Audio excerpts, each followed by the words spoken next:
আসসালামু আলাইকুম রহমতুল্লাহ। সম্মানিত দর্শক শ্রোতা ভাই এবং বোনেরা, ভারতের পশ্চিমবঙ্গের মুখ্যমন্ত্রী শুভেন্দু অধিকারী দায়িত্ব গ্রহণ করার পরে কুরবানি সম্পর্কে মারাত্মক কতগুলো কথাবার্তা বলছেন মুসলমানদের বিরুদ্ধে। কুরবানি কোনো কোনো সময় পত্রপত্রিকায় দেখা যাচ্ছে, গণমাধ্যমে দেখা যাচ্ছে কুরবানি নিষিদ্ধ করার কথা বলছেন। আবার গরু জবাই করলে মাটিতে পুঁতে ফেলা হবে মুসলমানদেরকে, সে হুমকিও দিচ্ছেন। ভারতের মুসলমানরা তো কোনো সময় হিন্দুদেরকে বলে নাই যে আপনারা যদি পাঁঠা বলি দেন তাহলে আপনাদেরকে পুঁতে ফেলা হবে। ভারতের মুসলমানরা তো ভারতেরই নাগরিক, তারাই তো আসলে ভারতবর্ষে এককালে রাজত্ব করেছে দীর্ঘ কয়েক শত বছর যাবৎ।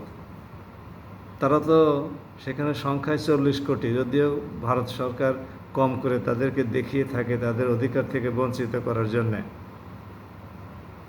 এবং বিশ্ববাসীর কাছে হিন্দু প্রধান দেশ হিসেবে ভারতকে প্রতিষ্ঠিত করার জন্যে। তাহলে মুখ্যমন্ত্রী শুভেন্দু অধিকারী মুসলমানদেরকে এরকম হুমকি দিচ্ছেন কেন?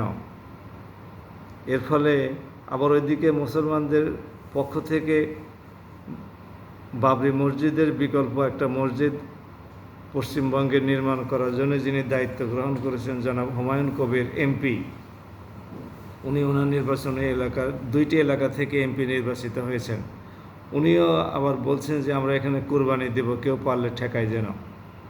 তো এই অবস্থাতে কি হবে? এই কুরবানির সময় তো একটা নির্ঘাত সংঘর্ষ সৃষ্টি হবে, প্রচণ্ড রকমের উত্তেজনাকর পরিস্থিতির সৃষ্টি হবে।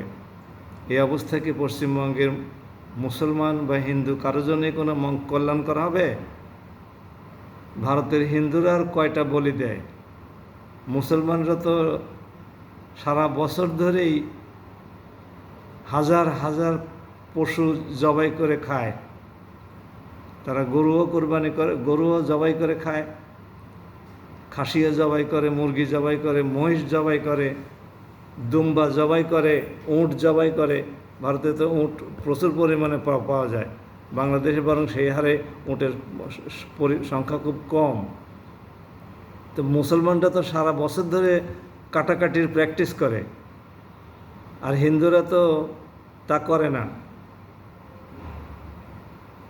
ভারতের অধিকাংশ জায়গায় কসাই মুসলমান, যাতে করে কসাইদের ব্যবসাটা ভালো চলে।